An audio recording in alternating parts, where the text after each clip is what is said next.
আমরা দেখতে পাই যে একটি বাচ্চা ধান ক্ষেতের পাশে বসে আছে। একটু পর তার বাবা একজন পুলিশ অফিসারকে সাথে নিয়ে আসে। আসলে সে পুলিশ এনেছে কারণ তাদের জমির পাশে ড্রেনে এক নারীর লাশ পড়েছিল। লাশটির হাত বাঁধা ছিল এবং ধর্ষণের পর হত্যা করা হয়। তো সেই পুলিশ অফিসার, যার নাম হচ্ছে পার্ক, এই খুনের তদন্ত শুরু করে এবং মেয়ের সাথে সম্পর্ক আছে এমন কিছু ছেলেকে নিয়ে সাসপেক্ট লিস্ট তৈরি করে। আসলে কোরিয়ার পুলিশি তদন্ত তখন এতটাই খারাপ ছিল যে তারা আগে সাসপেক্ট লিস্ট তৈরি করতো, তারপর জোর করে মানুষকে বাধ্য করতো খুনের দায় স্বীকার করতে। তো যাই হোক, এর কয়েক মাস পর আরেকটি মেয়ের লাশ পাওয়া যায়। সেই মেয়েটিরও পরনে ছিল লাল জামা। মেয়েটির নাম ছিল ইয়াংসুক।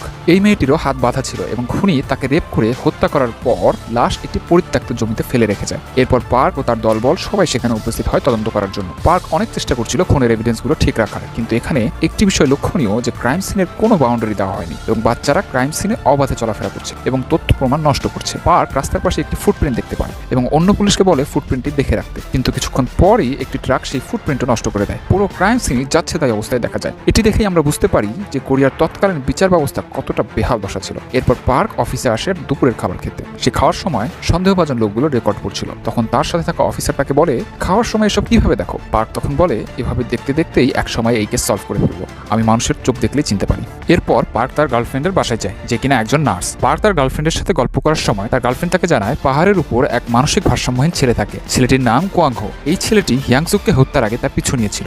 এটা শুনে পার্ক সাথে সাথে উঠে বসে আর তার গার্লফ্রেন্ডের কাছ থেকে ছেলেটির চেহারা কেমন তা শুনে নেয়। সেখান থেকে বেরিয়ে পার্ক সোজা চলে যায় ছেলেটির কাছে। ছেলেটিকে তুলে এনে জিজ্ঞাসাবাদ শুরু করে। আর ছেলেটিকে কৌশলে জিজ্ঞাসা করে যে সে ভুল করে মেয়েটিকে হত্যা করেছে কিনা, কিন্তু সে বলে যে সে এই খুন করেনি। পার্ক বারবার তাকে স্বীকার করানোর চেষ্টা করে, কিন্তু তারপরও সে স্বীকার করে না। এরপর সেখানে আরেকজন পুলিশ অফিসার আসে, যার নাম হচ্ছে জো। সে কোনো কথা না বলেই কোয়াংহোকে টর্চার করতে শুরু করে। এরপর মুভির সিন শিফট হয় একটি রাস্তায়, যেখানে একটি মেয়ে রাস্তা দিয়ে একা হেঁটে যাচ্ছিল এবং তার পিছনে একটি ছেলে তার দিকে এগিয়ে আসছিল। তখনকার সময়ে এরকম অবস্থায় যে কোনো মেয়ে ভয় পাবে। এই মেয়েটিও বেশ ভয় পাচ্ছিল এবং দৌড়ে সেখান থেকে পালানোর চেষ্টা করছিল। দৌড়াতে গিয়ে মেয়েটি ভুলক্রমে পা পিছলে রাস্তার পাশে পড়ে যায়। তখন ছেলেটি তাকে সাহায্যের জন্য নিচে নেমে আসে, কিন্তু তখনও মেয়েটি তাকে ভয় পাচ্ছিল। আর ঘটনাক্রমে ঠিক তখনই পার্কও সেখানে গাড়ি নিয়ে চলে আসে। এসব দৃশ্য দেখে পার্ক ভাবে এটাই হয়তো সেই খুনি। সেই গাড়ি থেকে বেরিয়ে সেই ছেলেটির সাথে মারামারি শুরু করে এবং তাকে আটক করে। কিন্তু এর কিছুক্ষণ পরই আমরা জানতে পারি যে সেই ছেলেটি কোনো খুনি নয়, বরং সেও আসলে পার্কের মতোই একজন ডিটেকটিভ, যে কিনা সিউল থেকে এসেছে এই কেস তদন্ত করার জন্য। তার নাম হচ্ছে ইউন। এরপর পার্ক সেই ডিটেকটিভকে নিয়ে ক্রাইম সিনে যায় এবং কোয়াংহুয়ের একটি জুতো নিয়ে রাস্তায় একটি ছাপ তৈরি করে।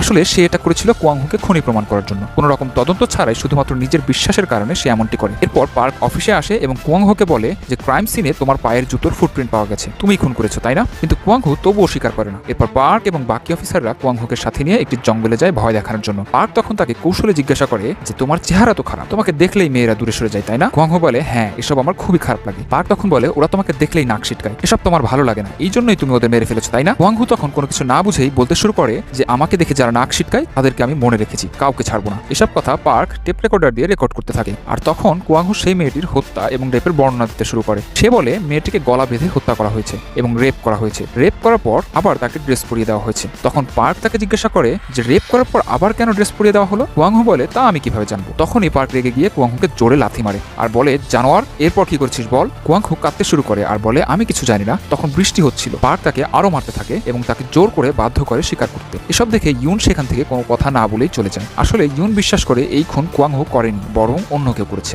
এরপর আমরা দেখতে পাই পার্ক এবং তার অফিসের সহকর্মীরা নিউজ করার জন্য ছবি তুলছে। খুনের রহস্য উদ্ঘাটন করেছে বলে এমন আনন্দের সাথে উদযাপন করছে তারা। পুলিশরা পার্কের স্বীকারোক্তির জন্য তাকে গ্রেফতার করে, কিন্তু ইউন তখনই সেখানে আসে এবং কোয়াংহুয়ের হাত দেখে। তার হাত ছিল খুবই দুর্বল। ইউন বলে, এই হাত দিয়ে তো তুমি একটা চামচও ধরতে পারবে না, মানুষ খুন করা তো দূরের কথা। এরপর পার্ক এবং অন্যান্য পুলিশরা কোয়াংহুকে ক্রাইম সিনে নিয়ে যায় এবং রেপ করার কাহিনীটি কিভাবে করেছে তা দেখাতে বলে। সেখানে টিভি রিপোর্টারদেরও নিয়ে আসা হয়। তখন ইউন এসে তাদের বসকে বলে যে এই খুন কোয়াংহু করেনি, কিন্তু বস তা শুনতে নারাজ। মিডিয়ার সামনে নিজেদের সফলতা দেখানোটাই বসের মূল উদ্দেশ্য। তখন ইউন রাগ করে সেখান থেকে চলে যায়। ঠিক তখনই কোয়াংহুয়ের বাবা সেখানে চলে আসে। বাবাকে দেখে কোয়াংহু চিৎকার করে ওঠে যে সে এই খুন করেনি, তাকে জোর করে স্বীকার করানো হয়েছে। ঘটনা জানাজানি হওয়ার পর কোর্ট কোয়াংহুকে মুক্তি দেয় এবং তদন্ত কমিটি পরিবর্তন করে দেয়। তদন্তের দায়ভার একজন নতুন গোয়েন্দার হাতে দেওয়া হয়। এই নতুন গোয়েন্দাই এখন পার্কদের নতুন বস।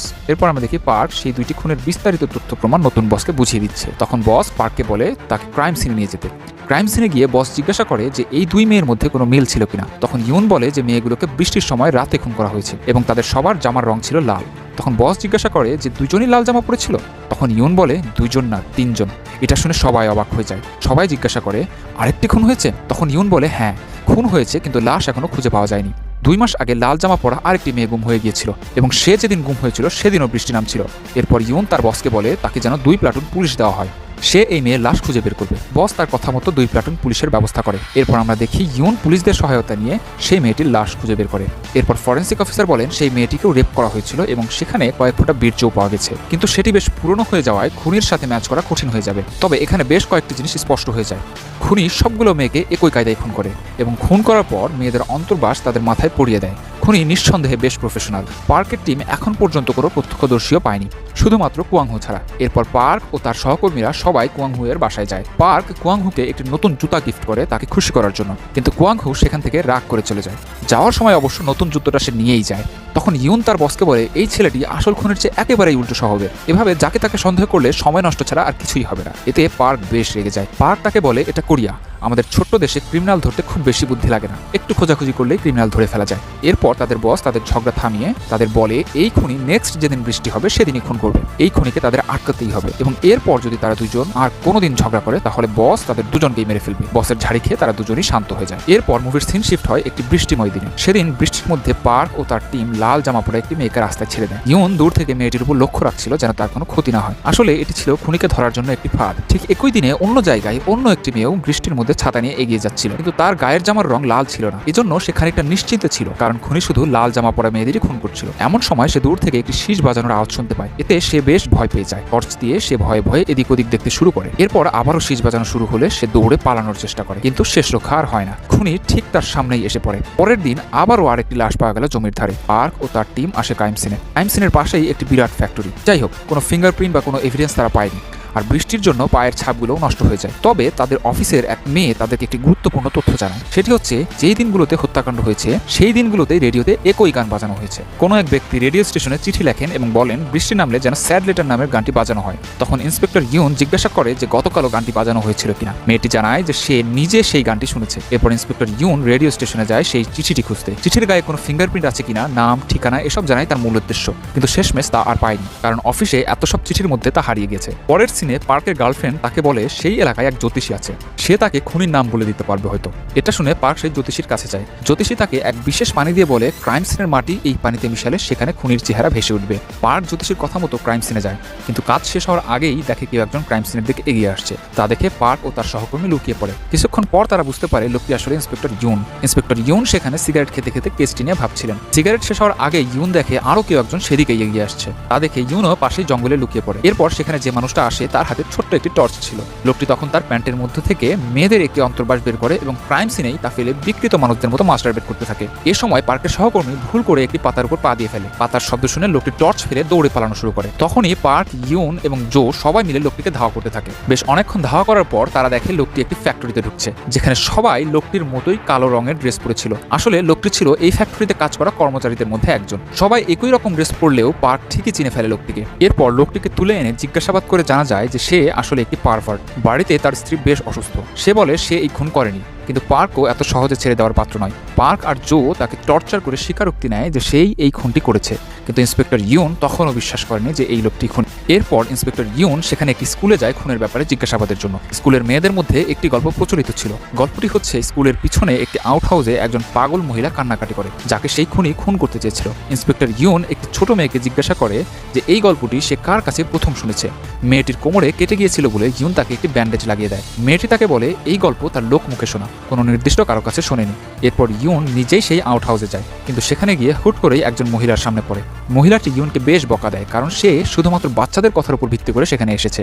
এরপর মহিলাটি তাকে জানায় যে সে নাকি সেখানে একজন মহিলাকে দেখেছিল যে কিনা মাঝে মধ্যেই কান্নাকাটি করত। ব্যাপারটা বেশ অদ্ভুত ছিল। এটা শুনে ইউন আশেপাশে সেই মহিলাটিকে খুঁজতে শুরু করে। ইউন সেই মহিলাটিকে একটি পাহাড়ের উপর খুঁজে পায়। ইউনকে দেখে মহিলাটি বেশ ভয় পেয়ে যায় এবং কাঁদতে কাঁদতে দরজা বন্ধ করে ফেলে আর বলে যে তুমি চলে যাও, কেউ তোমাকে দেখে ফেলবে। ইউন বলে এখানে কেউ নেই, আপনি বাইরে আসুন। এরপর ইউন তার অফিসের একজন মহিলা অফিসারকে নিয়ে আসে, যার নাম হচ্ছে ইয়ংজুন। এরপর ইয়ংজুন মহিলাটিকে জিজ্ঞাসাবাদ করে। সে এই মহিলাটিকে বলে এই সব কিছু আমাদের মধ্যে সিক্রেট থাকবে, কেউ জানবে না। সে যেন সবকিছু নির্দ্বিধায় বলে দেয়। এরপর সেই মহিলা গল্প বলতে শুরু করে। মহিলাটি বলে যে সেদিন খুব অল্প বৃষ্টি হচ্ছিল, সেই খুনি অন্য মেয়েদের সাথে যা যা করেছে তার সাথেও তাই করেছে। ইয়ংজুন তাকে জিজ্ঞাসা করে যে সে খুনির চেহারা দেখতে পেয়েছিল কিনা। মহিলাটি বলে সে ইচ্ছা করে খুনির চেহারা দেখেনি, কারণ চেহারা দেখলে হয়তো খুনি তাকে মেরে ফেলতো। তবে খুনি যখন তার মুখ চেপে ধরে সে বুঝতে পারে যে তার হাত ছিল খুবই নরম, অনেকটা মেয়েদের মতো। মহিলাটির কথা ইয়ংজুন রেকর্ড করে নেয়। এই কথা শোনার পর ইউন অফিসে এসে সেই ফ্যাক্টরির লোকটির হাত চেক করে দেখে নরম কিনা। তার হাত নরম ছিল না বলে ইউন পার্ককে বলে তাকে ছেড়ে দিতে।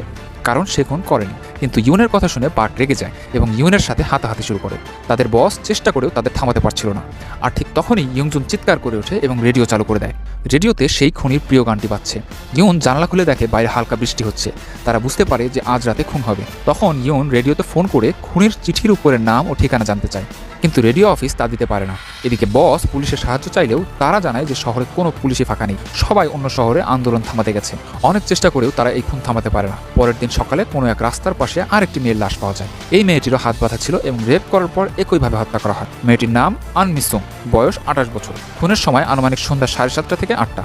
মেয়েটির লাশ ফরেন্সিক পরীক্ষার জন্য নিয়ে আসা হয়। ফরেন্সিক অফিসার টেস্ট করার সময় অবাক হয়ে যায়, কারণ মেয়েটির জননাঙ্গের মধ্যে তিনি 9 টুকরা পিচ ফল পেয়েছেন। এটি শুনে সবাই অবাক হয়ে যায়। পার্ক ইউনকে জিজ্ঞাসা করে যে সিউলে এরকম হত্যাকাণ্ড দেখেছে কিনা। ইউন জানায় সে কখনোই দেখেনি। এরপর ফরেন্সিক অফিসার ইউনকে ডেকে বলে যে রেডিও অফিস থেকে ফোন এসেছে, তারা সেই খুনের চিঠিটি পেয়েছে। চিঠিতে থাকা ঠিকানাটি তারা লিখে নেয় এবং চিঠি যে লিখেছে তার নাম হচ্ছে হিয়ুঙ্গু। এরপর পার্ক এবং ইউন সেই ঠিকানায় যায়। সেখানে একজন মহিলা এসে তাদের পরিচয় জানতে চায়। তারা বলে তারা পুলিশ থেকে এসেছে এবং হিয়ুঙ্গুকে খুঁজছে। তখন মহিলাটি বলে হিয়ুঙ্গু এই সময়ে ফ্যাক্টরিতে কাজ করে। এরপর পার্ক এবং ইউন সেই ফ্যাক্টরিতে যায় হিয়ুঙ্গুকে খুঁজতে। এটি সেই ফ্যাক্টরি যেটির পাশে চতুর্থ খুনটি হয়েছিল। ফ্যাক্টরি থেকে হিয়ুঙ্গুকে ধরে তারা অফিসে নিয়ে আসে এবং জিজ্ঞাসাবাদ শুরু করে। ইউন হিয়ুঙ্গুকে বলে তার হাত দেখানোর জন্য। ইউন তার হাত দেখে বুঝে যে সেগুলো বেশ নরম। সেই মহিলাটি যেরকম বলেছিল অনেকটা সেরকম। এরপর ইউন তাকে জিজ্ঞাসা করে সে কবে থেকে ফ্যাক্টরিতে কাজ করছে। হিয়ুঙ্গু জানায় সেপ্টেম্বর থেকে, যেটি প্রথম খুনের কয়েক মাস আগে। অর্থাৎ হিয়ুঙ্গু এই শহরে আসার পর থেকেই এখানে খুনগুলো হচ্ছে। এরপর পার্ক তাকে বলে যে তার প্রিয় গানটি যখনই বাজানো হয়েছে তখনই একটি করে খুন হয়েছে। হিয়ুঙ্গু বলে সে এ ব্যাপারে কিছুই জানতো না। তখন ইউন তাকে বলে তার গান 7:08 বাজানো হয়েছে। অনুষ্ঠান শেষ হয়েছে 8টায়। সে পুরো অনুষ্ঠান শুনেছে কিনা। হিয়ুঙ্গু বলে সে পুরো অনুষ্ঠানই শুনেছে। তখন পার্ক জিজ্ঞাসা করে শেষ গানটার নাম কি ছিল। হিয়ুঙ্গু বলে সে জানে না। এটি শুনে পার্ক রেগে যায় এবং বলে তুমি জানো না, কারণ তখন তুমি বাইরে গিয়েছিলে খুন করতে। এটি শুনে হিয়ুঙ্গুও রেগে গিয়ে বলে সে কিছুই করেনি। তখন জো উঠে গিয়ে হিয়ুঙ্গুর কলার চেপে ধরে। তখন হিয়ুঙ্গু বলে যে শহরের বাচ্চারাও জানে পুলিশরা নিরীহ মানুষদের নির্যাতন করে তদন্তের নামে। এরপর ইউন তাকে বলে শেষ গানটা তোমার ভোলার কথা না, আর যে অনেক সুন্দরভাবে গানটির নাম বলেছিল, কেউ সেটি শুনলে কোনোভাবেই ভোলার কথা। তখন হিয়ুঙ্গু বলে তার মনে নেই। ইউন তখন তাকে বলে আমি তোমাকে মনে করিয়ে দিচ্ছি, গতকাল রাতে এই গান শোনার পর তোমার খুবই ভালো লেগেছিল। বাইরে বৃষ্টি হচ্ছিল আর তোমার মনেও এক অন্য বাসনা চলে আসে। এই গান শুনলে তুমি সবসময় একটি কাজ করো, তুমি তোমার রুমের লাইট অন রেখেই বাইরে চলে যাও এবং অন্ধকারে এদিক ওদিক ঘোরাঘুরি করো আর অপেক্ষা করো। চিন্তা করতে থাকো কাকে মারবে তুমি। ঠিক বলেছি না? তুমি ধান ক্ষেতের পাশে বসে বৃষ্টিতে ভিজে অপেক্ষা করছিলে কখন কোনো মেয়ে আসবে। ইউনের এমন সব কথা শুনে হিয়ুঙ্গু প্রচন্ড রেগে যায়। তখন জো আরও রেগে গিয়ে হিয়ুঙ্গুকে লাথি মারে। এতে বস রেগে যায় এবং জোকে বলে দেয় সে যেন আর কখনো ইন্টারোগেশন রুমে না আসে। এরপর আমরা দেখি অফিস রুমে পার্ক এবং ইউন কথা বলছে। পার্ক বলছে যে খুনের কোনো সাক্ষী নেই, প্রমাণ নেই। ইউন বলে কোনো প্রমাণ লাগবেও না, শুধু স্বীকারোক্তি দরকার, ওকে পিটিয়ে স্বীকারোক্তি নিব। এটি শুনে পার্ক ইউনকে বলে তুমি বদলে গেছো। এরপর ইউন তাকে একটি কথা জিজ্ঞাসা করে, সেটি হলো সেই প্রতিবন্ধী ছেলেটি কুয়াংহু কিভাবে খুনের ডিটেলস এত ভালোভাবে বলতে পারলো। তখন তারা বুঝতে পারে যে আসলে কুয়াংহু এই খুন করার সময় দূর থেকে দেখেছে। কুয়াংহুই তাদের একমাত্র সাক্ষী। এরপর পার্ক এবং ইউন যায় কুয়াংহুকে খুঁজতে, কিন্তু কুয়াংহুকে খুঁজতে গেলে অন্য অফিসার জো সেখানে মারামারি শুরু করে দেয়। সেই মারামারি দেখে কুয়াংহু ভয় পেয়ে সেখান থেকে পালিয়ে যায়। তখন পার্ক এবং ইউন তার পিছু নেয় এবং বলে সে যেন ভয় না পায়। পার্ক কুয়াংহুকে জিজ্ঞাসা করে যে সে ইয়াংসুকে খুন হতে দেখেছিল কিনা। কুয়াংহু বলে যে সে বিদ্যুৎ চমকানোর সময় 3 বার খুনির চেহারা দেখেছিল এবং খুনি বেশ সুদর্শন ছিল। পার্ক তখন ইয়ুঙ্গুয়ের একটি ছবি দেখিয়ে তাকে জিজ্ঞাসা করে এটি সেই খুনি কিনা, কিন্তু কুয়াংহু কোনো জবাব দেয় না। তখনই কুয়াংহুয়ের বাবা লোকজন নিয়ে আসে এবং সবাইকে দেখে কুয়াংহু আবার পালিয়ে যায়। এরপর সে রেল লাইনের উপরে দাঁড়িয়ে থাকে। তখন পার্ক তাকে দূর থেকে দেখে সরে যেতে বলে, কিন্তু কুয়াংহু প্রতিবন্ধী হওয়ায় তা বুঝতে পারে না। পার্ক তাকে বাঁচানোর আগেই ট্রেন চলে আসে এবং কুয়াংহু ট্রেনে চাপা পড়ে মারা যায়। এরপর আমরা দেখি যে যথাযথ প্রমাণ না থাকার কারণে পুলিশ ইয়ুঙ্গুকে ছেড়ে দিতে বাধ্য হয়। এরপর ফরেন্সিক অফিসার ফোন করে জানায় যে তারা লাশের উপর খুনির বীর্য পেয়েছে, কিন্তু খুনির সাথে ডিএনএ ম্যাচ করার টেকনোলজি কোরিয়াতে নেই। এই টেস্ট শুধু আমেরিকাতেই সম্ভব, আর টেস্ট রেজাল্ট আসতেও বেশ সময় লাগবে। টেস্ট রেজাল্ট আসা পর্যন্ত তারা ইয়ুঙ্গুয়ের উপর 24 ঘন্টা নজর রাখে। এরপর একদিন রাতে ইয়ুঙ্গু বাসায় আসে না। ইউনের গাড়ি নষ্ট হয়ে যাওয়ার কারণে সে ইয়ুঙ্গুয়ের উপর নজর রাখতে পারেনি। ইউন তার বসকে বলে হিয়ুঙ্গু হয়তো পালিয়ে গিয়েছে। ঠিক সেদিন রাতেই পার্কের গার্লফ্রেন্ড একা একা বাড়ি ফিরছিল, আর সেখানে স্কুলের একটি মেয়েও একই রাস্তা দিয়ে যাচ্ছিল, আর খুনি উপর থেকে দুজনকেই দেখছিল। এরপর খুনি ছোট মেয়েটির মুখ চেপে ধরে রাস্তা থেকে সরিয়ে নিয়ে যায়। এ সময় হালকা শব্দ হলে পার্কের গার্লফ্রেন্ড পিছনে তাকায়, কিন্তু কিছুই বুঝতে পারে না। এরপর আমরা দেখি খুনি সেই মেয়েটির হাত পা আর মুখ বেঁধে অন্য জায়গায় সরিয়ে নিচ্ছে। খুনি মেয়েটির স্কুল ব্যাগ থেকে একে একে সব জিনিস বের করে মেয়েটির পাশে রাখে। মেয়েটি মায়া ভরা চোখে খুনির দিকে তাকায়। এরপরের দিন আমরা দেখতে পাই জঙ্গলে মেয়েটির লাশ পাওয়া গেছে। খুনি এই মেয়েটিকে নৃশংসভাবে কষ্ট দিয়ে হত্যা করেছে। ইয়ুন যখন লাশের কাছে আসে তখন দেখে তার কোমরে একটি পুরনো ব্যান্ডেজ লাগানো। ইয়ুন বুঝতে পারে এটি সেই মেয়ে যার সাথে সেই স্কুলে গিয়ে কথা বলেছিল। ইয়ুন তখন প্রচন্ড রাগ নিয়ে ইয়ুঙ্গু এর বাসায় যায় এবং তাকে প্রচন্ডভাবে মারতে থাকে, কারণ গতকাল রাতে তাকে পাওয়া যাচ্ছিল না এবং গতকালই এই খুন হয়েছে। এরপর ইয়ুন বন্দুক বের করে আর ইয়ুঙ্গুকে বলে খুনের কথা স্বীকার করে নিতে। তবুও ইয়ুঙ্গু স্বীকার করেন। আর ঠিক তখনই পার্ক এসে জানায় যে আমেরিকা থেকে ডিএনএ টেস্টের রিপোর্ট এসেছে। ইয়ুন ডিএনএ এর রিপোর্ট দেখে বোঝে যে ইয়ুঙ্গু আসল খুনি না। খুনির ডিএনএ এর সাথে ইয়ুঙ্গু এর ডিএনএ ম্যাচ করে না। এই রিপোর্ট দেখে ইয়ুনের চোখে পানি চলে আসে, কারণ এত কষ্ট করেও তারা আসল খুনিকে ধরতে পারলো না। কিন্তু তারপরও ইয়ুন ভাবে ইয়ুঙ্গুই আসল খুনি। সে তার বন্দুক ইয়ুঙ্গু এর দিকে তুলে ধরলে পার্ক তাকে থামায়। এরপর পার্ক ইয়ুঙ্গু এর মুখ চেপে ধরে এবং ট্রেন লাইনে দাঁড় করিয়ে বলে, আমার চোখের দিকে তাকাও, তুমি সত্যিই খুন করনি? ইয়ুঙ্গু কোনো কথা বলে না, চুপ করে থাকে। ট্রেন চলে আসছে কিন্তু তবুও ইয়ুঙ্গু স্বীকার করে না। তখন পার্ক তাকে ধাক্কা মেরে লাইন থেকে সরিয়ে দেয় এবং মেনে নেয় যে ইয়ুঙ্গু এসব খুন করেনি। কিন্তু ইয়ুন তখনও বিশ্বাস করত যে ইয়ুঙ্গুই এই খুন করেছে। তাই ট্রেন চলে যাওয়ার পর ইয়ুন ইয়ুঙ্গুকে গুলি করে মারার চেষ্টা করে, কিন্তু পার্ক তাকে বাধা দেয় আর ইয়ুঙ্গু বেঁচে যায়। ইয়ুঙ্গু অন্ধকার টানেলের গভীরে একা একা চলতে শুরু করে। পার্ক আর ইয়ুন দূর থেকে তাকে চলে যেতে থাকে। খুনিকে ধরতে না পেরে এই কেস এখানেই সমাপ্ত হয়ে যায়। এর ঠিক 17 বছর পর 2003 সালে পার্ক তার কোম্পানির এক কাজে সেই গ্রামে ফিরে আসে। গ্রামে এসে পার্ক সেই ড্রেনটির কাছে যায় যেখানে 17 বছর আগে প্রথম খুন হয়েছিল। সে নিচু হয়ে ড্রেনটির ভিতরে তাকায়। তখন একটি বাচ্চা তাকে জিজ্ঞাসা করে, এখানে কোনো সমস্যা আছে কি? পার্ক তখন বলে যে না, এখানে কোনো সমস্যা নেই। মেয়েটি তখন তাকে ড্রেনের ভিতরে তাকানোর কারণ জিজ্ঞাসা করে আর বলে কিছুক্ষণ আগেও এখানে আরও একজন লোক এই ড্রেনের ভিতরে তাকিয়ে দেখছিল। মেয়েটি তাকেও জিজ্ঞাসা করেছিল যে ড্রেনের মধ্যে কি দেখছিল। তখন লোকটি তাকে বলেছিল যে সে অনেক বছর আগে এখানে কি কাজ করেছিল, সেটাই দেখতে এখানে এসেছে। এটি শুনে পার্ক মেয়েটিকে জিজ্ঞাসা করে লোকটি কেমন দেখতে ছিল। মেয়েটি বলে লোকটি দেখতে সাধারণ মানুষের মতোই ছিল। পার্ক তখন বুঝতে পারে যে এই লোকটি সেই আসল খুনি যাকে তারা এত কষ্ট করে খুঁজেছে। পার্ক কি করবে বুঝতে পারে না। এরপর পার্ক সরাসরি ক্যামেরার দিকে তাকায়।